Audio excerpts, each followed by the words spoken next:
Isang mapagpalang araw po sa ating lahat, katiis mula dyan sa Luzon, Visayas, and Mindanao. Dyan sa Zamboanga at dyan sa labas po ng bansa sa Mexico. Muchas gracias, amigo. Bago pala ako mag-decode, ito po ay mayroon po isang picture po ng treasure marker na pinadala po ng ating katiits po. Ito ay kanyang pinapadikod at pina-analyze po, analisa po sa atin kung ano po itong treasure marker at ano po ang mga direction po na pwede pong matukoy po ang location po ng item nito. Ito po ay ating idikot po maya-maya lamang. Ako po muna ay magpapasalamat sa aking mga subscriber, sa aking mga followers po, sa aking mga viewers na ito ay nagtangkilik po sa aking YouTube channel. Maraming salamat sa inyo mga subscriber ko, mga followers ko, mga new subscriber, new followers at mga viewers, mga ka-TH. Ito po mga ka-TH ay yung mga gusto pa palang magpadala po ng picture po ng mga treasure markers, symbols and signs po, pwede niyo pong ipadala po sa aking Facebook page, Alejandro Sanchez. Ang aking profile po doon ay naka sunglass o naka-shade. Yun ang pipiliin nyo po at maraming Alejandro Sanchez po ang lumalabas. So hindi lang po tayo ang marami tayong kapangalan. So sa Facebook page po Alejandro Sanchez, yung naka-shade, yung naka-sunglass po ang inyong pipiliin po. Ang gagawin nyo po muna, i-add friend nyo muna ako mga tis kasi nga pag hindi tayo friend, hindi niyo may send po ang inyong mga treasure marker, treasure sign, treasure symbols po na gusto niyo ipa-decode at ipa-analyze po sa atin. Thank you so much pala sa pagtitiwala po sa pag-decoding po, sa pagde-decode po, sa pagde-decode ko po. At ako po inyong napili. Sa abot kong makakaya ay aki pong bigyan po ng mga kahulugan, direksyon at ano pa yung mga pointers, mga arrowhead po na ito'y nagtutukoy po sa mga treasure item mga ka-TH. Okay po mga ka-TH, muli thank you so much sa mga viewers ko at yung aking tema po ng aking YouTube channel, bagamat ito'y maliit pa lamang po at ito po ay sa decoding and analyzing sa mga treasure, marker, signs, and symbol mga ka-TH. So ito po mga ka-TH, atin ang umpisan po sa pag-decode ng ito yung napakagandang treasure marker na pinadala po ng ating ka-TH. Ito po ay isa pong tatlong, napapansin ko po ay tatlong kakaibang position po ng rock formation po mga ka-TH. Ito ay napakagandang treasure marker mga ka-TH. Ito po ay natagpuan po sa ng ating ka-TH na nagpapadala nito somewhere in Mindanao mga ka-TH. So ito po ng aking pansin po ay may tatlong rock formation na nagkatabi po at ito kung paano i-analisa at paano natin i-decode. Ito po ay ating bigyan po ng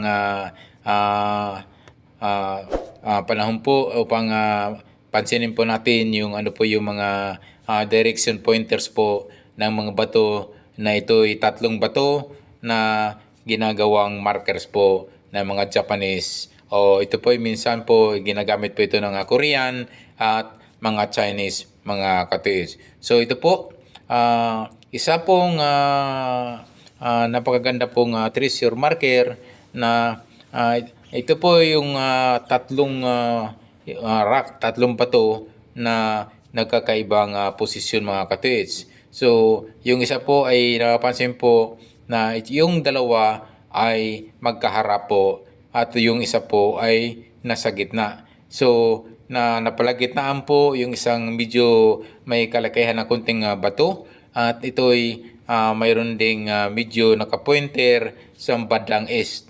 So yung dalawa ito ay magkaharap po na nakatutok po at nakatutok po sa north. Yung isa, ito namang yung isa ay nakatutok sa south. At yung isang bato na medyo may kalakihan po ay nakatutok po sa east. So ito po ay tingnan nyo po yung uh, uh, pinaka gitna mga katiits. So, pwede nyo i-detect yan ng metal detector or gold locator. So, wag nyo kaligtaan mga katiits. Hagurin nyo po ng metal detector or gold locator yung mismong sa gitnang porsyon. O kahit na yung dalawang bato na nagmagkaharap. Yung naka-pinpoint po sa north at naka-pinpoint sa south.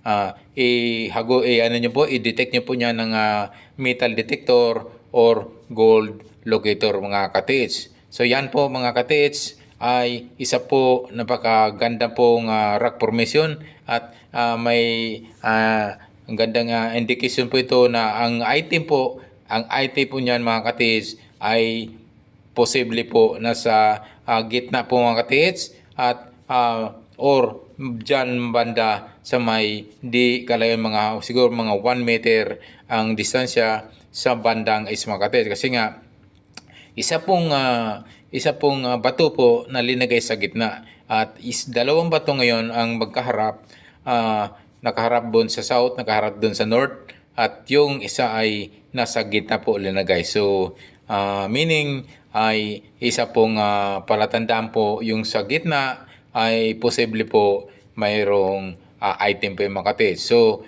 sabi ko nga mga katiits, kung iyon ay inyong i-detect po ng metal detector or gold locator po, baka po mismo dyan sa rock under po. Rock under yung item po mga katiits. So ito po at siguro man na hindi naman siguro gaano kalakihan, kayang i-remove po ng tao ang bato na yan. Kasi nga yung napapansin ko, yung dalawang bato na magkaharap ay napakaliit lang at kaya ding galawin po.